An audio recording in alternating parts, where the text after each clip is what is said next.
Honorable assistance, salam alaikum wa rahmatullahi ta'ala wa barakatuhu. D'abord, je tiens à remercier l'Université de Béchar pour l'invitation et également pour la louable initiative d'organiser une journée sur la ville, souhaitant tout le succès au déroulement des travaux de cette journée.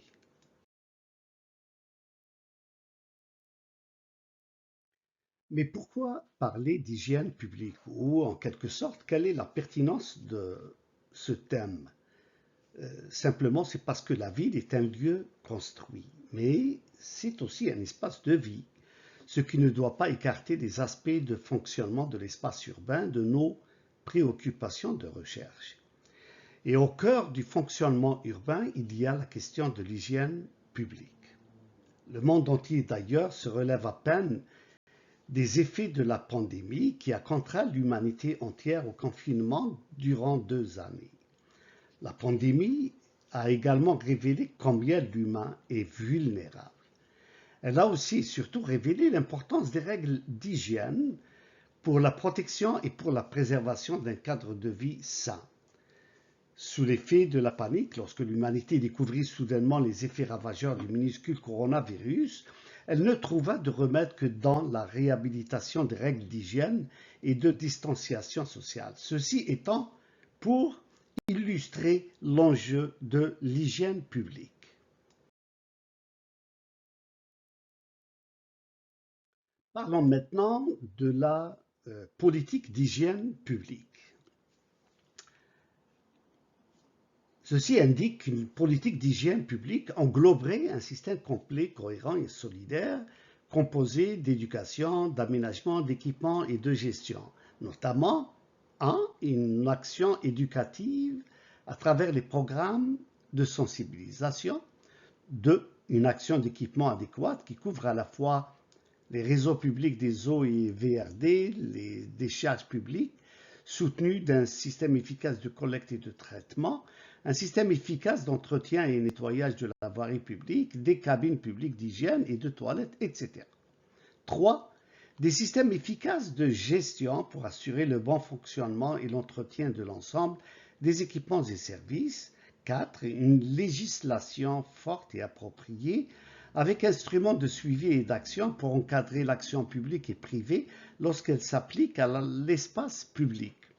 5. Des ressources humaines, matérielles et financières pour assurer l'exécution de cette politique. 6. L'action d'aménagement de ces espaces car elle soutient le système avec des modalités appropriées d'implantation et de configuration de ces équipements dans l'espace, etc.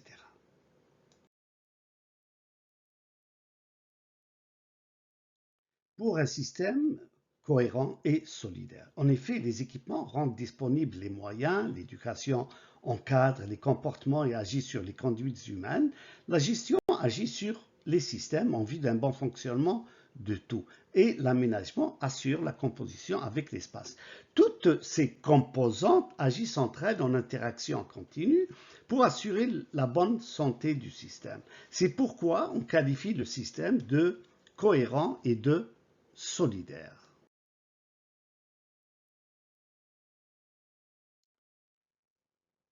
Pour une ville propre, le fameux projet. Après cette introduction générale pour mettre l'accent sur la notion du système et sur l'approche systémique en matière de sa gestion, je vais traiter ici d'une façon partielle et particulière de l'enjeu des salles publiques d'hygiène et des bacs à ordures dans l'espace public.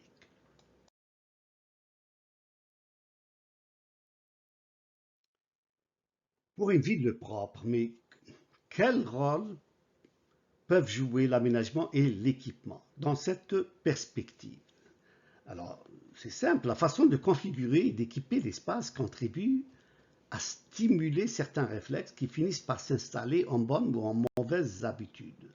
C'est dire à quel point l'environnement physique peut influencer les tendances comportementales.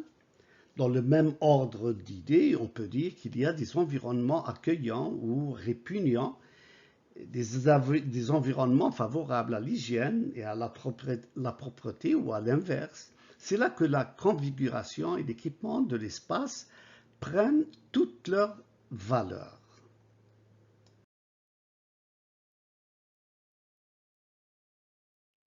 Toujours dans ce fameux projet pour une ville propre, mais quel rôle peuvent jouer les architectes et les urbanistes? C'est là aussi que le rôle de l'architecte et celui de l'urbaniste prennent tout leur sens et s'ajustent à leur vraie valeur. Celui non seulement de dessiner la ville et d'encadrer le processus de sa production, mais aussi surtout d'influencer sa culture. Le geste de l'architecte et celui de l'urbaniste ne doivent pas s'arrêter à la conception de la ville et à l'organisation de son espace, mais doivent également s'efforcer d'exercer du leadership auprès des acteurs de la ville afin d'influencer leurs gestes et guider la tendance.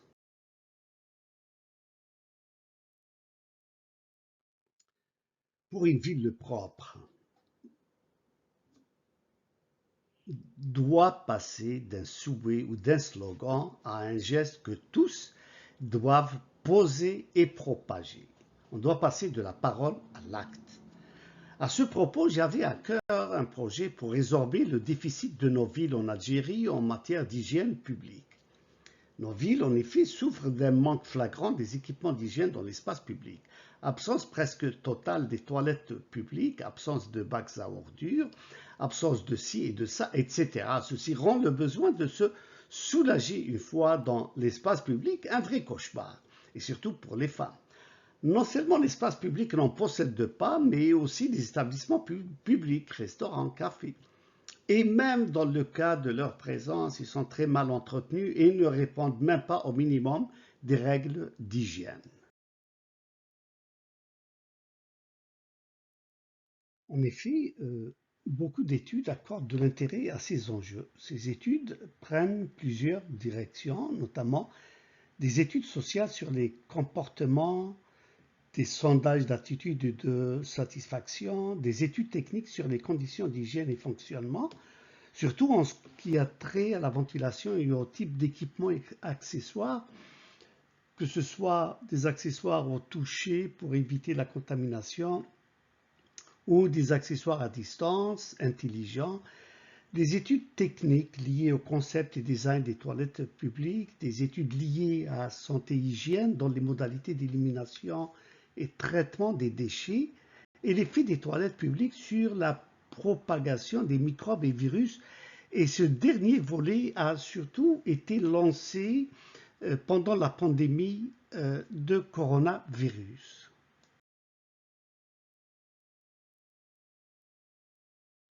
On accorde aussi un intérêt sur le plan sémantique à la façon comment désigner les toilettes publiques et une petite recherche à travers les trois langues arabe, français, anglais révèle qu'il y a une unanimité à désigner les toilettes publiques par deux mots très clés qui sont à la fois l'aisance, Beitur Raha, lieu d'aisance, restroom,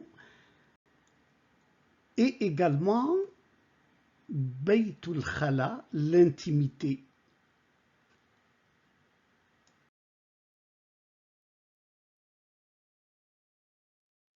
L'intérêt économique également ne manque pas sa place dans ces enjeux et il est très intéressant de voir comment toute l'industrie touristique accorde beaucoup de place et beaucoup d'importance à ces enjeux, à cette question de disposition et disponibilité de toilettes publiques dans les villes qu'elle manifeste à travers tous les plaidoiries qu'elle lance envers les pouvoirs publics. Sur un autre plan, il est très intéressant de voir la course des startups, surtout pour également promouvoir ce service à travers, par exemple, les applications de localisation des salles de toilette à travers le monde.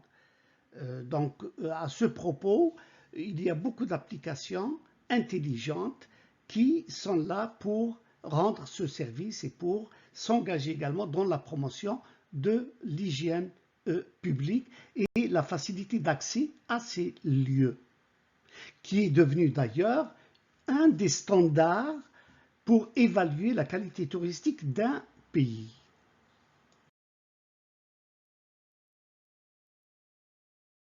Et bien sûr, au premier plan, c'est d'abord un intérêt citoyen. Alors, il y a beaucoup de plaintes et de manifestes à cet effet qui ont même interpellé, par exemple, à titre d'exemple à Montréal, l'ombudsman sur les toilettes publiques dans les parcs. Il y a également un intérêt porté par les pouvoirs publics qui surtout manifestent beaucoup d'intérêt et de sensibilité à cette question et à ces enjeux depuis la pandémie. Et également par les promoteurs touristiques à l'origine des manifestes et plaidoiries en faveur des installations de toilettes publiques. Alors, il est très intéressant également de suivre à travers le monde comment se manifeste cet intérêt citoyen à travers des pétitions, à travers des manifestes, ou d'ailleurs, comme vous le voyez, il y a une plaidoirie très intéressante en faveur de l'hygiène publique comme étant un droit et non un privilège. Et là, je parle d'une façon particulière des toilettes publiques. Donc là, c'est très intéressant de voir comment le citoyen manifeste son intérêt à ces enjeux.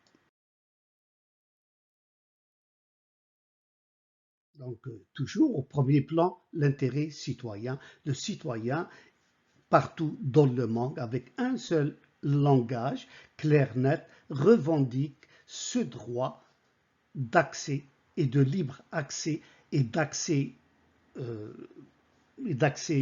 en bonne et due forme à ces lieux d'aisance en ville qui démontrent également un, un intérêt par rapport à la qualité non seulement de vie dans une ville, mais également à la qualité touristique pour l'attraction de davantage de touristes.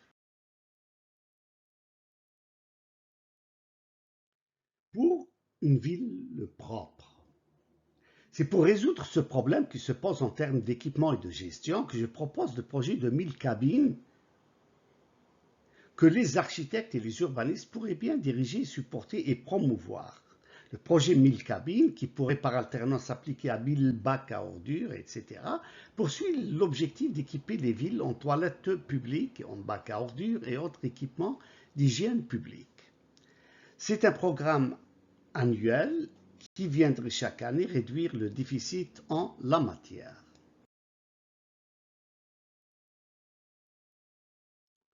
Pour une ville propre. Considérant leur statut et compétences, les architectes et les urbanistes seraient élus à piloter le projet, selon un contrat de la ville associant les syndicats et ordres des architectes, les villes, les chambres de commerce et d'industrie, d'autres syndicats et corps professionnels qui pourraient tous intervenir en partenariat pour réaliser ce projet. La structure nationale des syndicats des architectes faciliterait grâce à son réseau le pilotage du projet à travers le territoire national et tous se verraient assigner différents rôles. Pour une ville propre, tous se verraient assigner différents rôles dans ce fameux et noble projet. Alors d'abord, les syndicats et ordres des architectes qui peuvent se charger de la conception des plans, pilotage et montage du projet. Les villes, quant à elles, peuvent assurer l'assise foncière et la responsabilité de gestion et entretien en sous-traitance éventuellement avec des partenaires publics ou privés selon un cahier de charges aux règles rigoureuses. Puis vient le rôle des chambres de commerce et d'industrie et des syndicats et chefs d'entreprise qui vont se charger de la réalisation et de l'équipement. En quatrième, combler les autres volets de frais et dépenses par des opérations de parrainage, de mécénat et de commandite.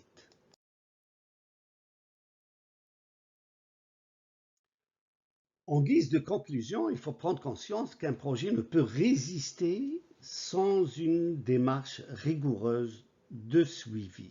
Il serait donc judicieux qu'à chaque année, à l'occasion de la journée de la ville, que les différents partenaires se réunissent pour discuter le bilan de l'année et les perspectives à venir.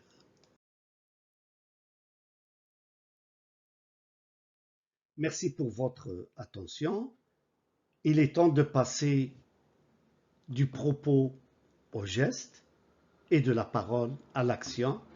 Encore une fois, merci pour l'invitation, merci pour la rencontre et que du succès, Inch'Allah, pour le déroulement de la journée sur la ville. Wassalamu alaikum wa rahmatullahi ta'ala wa barakatuhu.